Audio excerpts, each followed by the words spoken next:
everybody. Welcome back to my workshop and welcome back to my garage. First off, before we get rolling on the video, on the finishing process on what we've done with the guitar, I just want to remind everybody that the Great Guitar Build-Off has kicked off. So keep an eye out on YouTube, Facebook, Instagram. They've expanded the way that we can post to get credit for the builds. We don't have to do YouTube videos this year, although I will continue to do YouTube videos on my build. But keep an eye out for the Great Guitar Build-Off 2023 as we move forward and get that rolling. So in today's video, what we're going to cover is getting the guitar to this point right here. Basically what we've got right now is the clear coat has been applied, it's been level sanded and polished, and it came out really well. I'm really happy with the way the guitar came out. So let's get rolling to see how we got to this point. Okay, so just a recap of the finishing process that I used on this. The top, of course, I did with Angelus leather dyes, and what I did is I put black down first, sanded that black back. I did have to be careful because it is a thin veneer, so I wanted to make sure I didn't sand through the veneer. And then over top of that, I used some yellow and some red and then some black and kind of blended all that in to get the color that I've got here. It's really nice. And then I locked this in with some sanding sealer over the top to where the dye doesn't move around as I'm doing the rest of the work on the guitar, cleaning it up or whatever, getting it ready for paint. Then I sanded the guitar down to 320, and then I took a wet rag and wiped the whole guitar to raise the grain, get that wood wet, raise that grain up out of there, the last little bit of fibers. Went through and hit it again with 320 after it dried. That smoothed everything out. Then I went through with 2 applications of an oil-based grain filler. I really like that oil-based grain filler. It goes on super easy, comes off just as easy. Minimal sanding after the fact, as long as you kind of pay attention to what you're doing and wipe it off after the 15 minutes after that oil evaporates. But 2 coats really clean, really locked in this. There's no grain showing through on this paint whatsoever. So I'm really happy with that. Then, after I let the grain filler dry for a good 24 hours just to make sure that everything was shrunk in, there wasn't going to be any more shrinkage or anything like that, that everything was covered. And then I went ahead and used a Krylon all-in-one. This is a metallic black stainless. This was like $9 off of Amazon, so I've still got about a half can left. I painted the whole guitar, only took 2 coats to get a good consistent coat over it. It's got a nice metallic look to it. The surface of the guitar was a little rough after that, so what I did is I just took and I sanded it back with my Super Aslix paper. I'm using a 2K high gloss clear coat. This is an automotive paint. It's actually a 2-part paint. Used to you couldn't get this in aerosol, but I guess it's pretty recent that you can. Basically what you do is you take this red cap here and you put it on this and you push that, and that puts the activator in with the paint, and that mixes it. And then you've got 8 hours of shelf life after you activate it to put it in there. I should only have to go through 2 complete coats. You can apply the coats pretty quick, about 30 minutes apart. It dries in about an hour. You leave it till the next day, and then you can go back and hit it with that. So I'm really interested in seeing this. This was $14, I think, off Amazon. So not a bad price for a finish. So it's ready to put some clear coat on this now. In preparation for doing that, what I've done is I've masked off the pickup covers or the pickup cavities so I don't get finished down in there, because I want to paint that with non-conductive paint just to add a little extra shielding. I've also put tape down in the holes for the bridge mounts because I don't want any of the clear coat going in there either. I've also scraped the binding again, made sure everything is good there.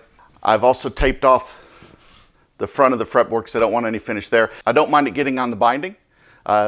That way it's a nice smooth feel up on the neck, but I did mask off the front of the neck. So this is ready to go hang up and get some clear coat. I'm not going to video that just because, like I said, I've got to be wearing a respirator. I don't want the camera around it to pick up any of the overspray or anything like that. So I'm not going to be videoing the clear coat, but it's going to get 3 or 4 coats of clear coat on it, and then we'll be ready to move forward with final sanding. So we've got the clear coat shot onto this. Came out really nice. Really made that top come alive. I'm really happy with the way that turned out. So what we're getting ready to do now is we're going to go ahead and start level sanding this. Level sanding and then polishing. What I'm going to be using to do the level sanding on this is I'm going to use the Super Aslix paper. This is a dry sanding system. So with this being more like a cloth than a paper, it tends not to clog up as much, and it cleans up a lot easier to get the residue off of it. So what we're going to do is I'm going to start with 1000 grit, and I'm just going to go nice and slow, and we're going to level sand the guitar. After I get happy with the 1000 grit, I'll move up to 1200 and then probably 1500, and then that'll be the last of the sanding before we go into actual polish on the guitar. Not sure how well this is going to come out as far as on the video. And starting with 1000 grit, this is going to take a little bit longer, but I just want to make sure I don't take too much off. But you can see how the top of it's kind of dulling up a little bit, but you can still see the shiny bits down below. That still means it's a little, it's still got high spots in it. And again, like woodworking in general, I'm just going slow because, as I've said before, it's easy to take stuff off. It's hard to put it back on. And what I want to be careful of is I just don't want to burn through the finish anywhere, because I don't want to have to put another round of clear coat on this, because I'd like to keep the finish as thin as possible.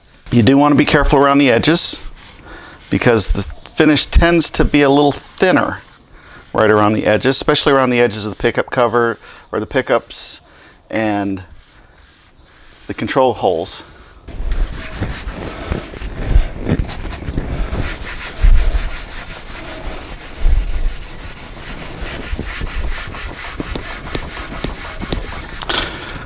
All right, so I'm just going to go ahead and progress up through the grits on this and continue to sand, but it's not something we need to continue to film just because it does get kind of boring.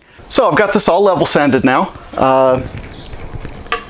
As you can see, it dulled it down quite a bit, but that's okay because we're going to get ready to polish it soon. We're getting ready to polish it here in just a minute. So what I did is, using the Super Esslix paper, I showed in the video I started, but I started with 800, started with 1,000 grit. 1,000 was just a bit too fine, so I dropped down to 800. I took 800 to get it as level, you know, and took it down a notch. And then once it was pretty level, then I went to the 1,000. And then when it was almost done and I could just barely see any shiny spots, then I switched to the 1,200 and I finished the entire guitar with the 1,200. So as you can see, it's got a nice smooth finish now. I mean, it's super smooth to the touch. You know, it'd be half tempted just to leave it like this with this nice satin finish on it, but I do want that more of a gloss finish. So what I'm going to use now is I'm just going to use some polishing compounds and polish up the guitar. So what I'm going to be using to polish is just the StewMac polishing compound. It comes with the medium and then the fine compound. I'm just going to start with the fine compound because the surface is pretty smooth from polishing it all the way up to 1200 using the Super Esslix paper. And then I'm going to use the swirl remover on it. So basically what I'm going to do is I'm just going to buff this on by hand, and then I'll put a little bit on my drill on the buffing wheel on this, and I'll use that to buff it as well. And then after that buffs in really well, I'll kind of let it dry a little bit, and then I'll buff it back with a nice soft terry cloth or a microfiber cloth and buff that back, and we'll see how that goes. And then after I hit it with the fine, then I'll hit it with the swirl remover just to bring that last little polish up. So let's get rolling. Gonna be honest right from the get-go, finish work is not my forte, so it is something that I need to work on, and I am trying to get better with it. For guitars, I prefer an oil finish, or that's what I've used mainly. And but we're gonna see how this goes. Basically what I'm doing right now is I'm just getting the base coat on, because I don't want the drill hitting it when I put it on the polishing pad on the drill. I don't want it hitting just the dry guitar. So I'm putting a base coat on now, kind of getting it a little bit wet, so to say.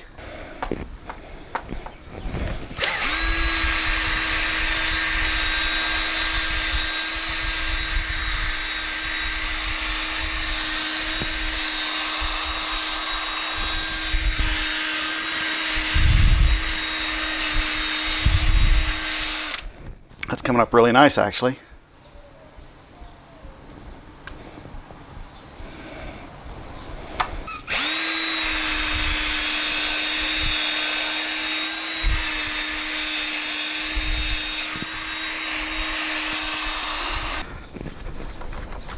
Oh yeah.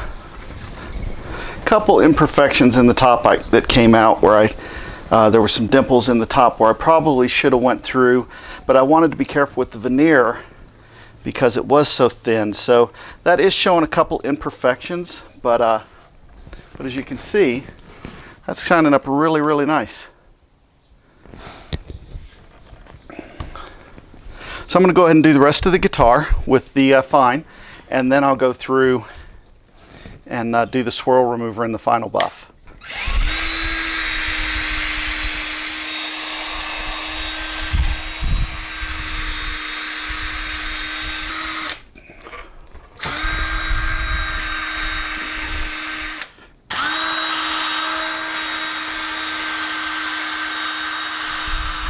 So here you go. Not perfect. Couple flaws with it. Mainly that was with the maple maple veneer. Being a veneer, I didn't want to sand it back too far because it was such a thin veneer, and I didn't want to take the chance of sanding through it. So there are a couple small pinholes when you get it out in the sunlight and when you hold it at an angle, but overall, I mean, this came out really well for what it is. The back came out really nice. That black stainless metallic is really nice. That came out with a nice smooth finish. The neck feels really good. The body's all polished up. And the cap, I mean, the front came out really nice, I think, despite the fact that there's a couple flaws with it. But this just goes to show you what you can do with pretty inexpensive can of paint, a nice clear coat sealer, and then some sanding paper and some polish with the drill. You don't need a lot of high-priced equipment to get a good finish on a guitar. This is really nice. So the next step that we're getting ready to do is we're going to start final assembly on this. I did make a couple decisions. Like I said, I am going to assemble it with the hardware that came with it, except for one thing. I'm not going to use the tuners. The tuners were just super cheap. I knew I was going to upgrade them anyway, so I found a nice set on eBay, a cheap set of locking tuners that are actually pretty good, and I'll go over that in the next video when I go through with final assembly. All right, well, that's going to wrap up this video. I hope you liked what you've seen. This one is a relatively short video. I just wanted to get the finishing process on this guitar completely done. And in the next video, what we're going to start rolling into, like I said, is final assembly. The plan, again, is to assemble this guitar with the hardware that it came, pickups, electronics, to get an idea of what the guitar will sound like for somebody that just buys it, wants to spend the $180 on the kit, the little bit of money it costs to finish it, and then just throw the electronics and everything in it that came with the guitar. And then what we're going to do is we're going to strip that back and we're going to upgrade the electronics. I'm going to put a set of my pickups in it. We're going to upgrade the pots and the capacitors, upgrade the wiring. The tuners we've already done because I didn't want to have to drill another set of holes and then fill holes and everything. So that's why I made the decision to go ahead and upgrade the tuners when I did. But thank you very much for tuning in. If you like what you're seeing, please click like, click subscribe, follow along, leave a comment. I do read every comment and I try to respond to every single comment. I love to get your feedback. And remember, the Great Guitar Build-Off's kicking off, so please keep your eye out for that. If you want to follow along with what I'm doing for my Great Guitar Build-Off build, please, again, click like and subscribe. My videos will pop up as they come. So until next time, take care.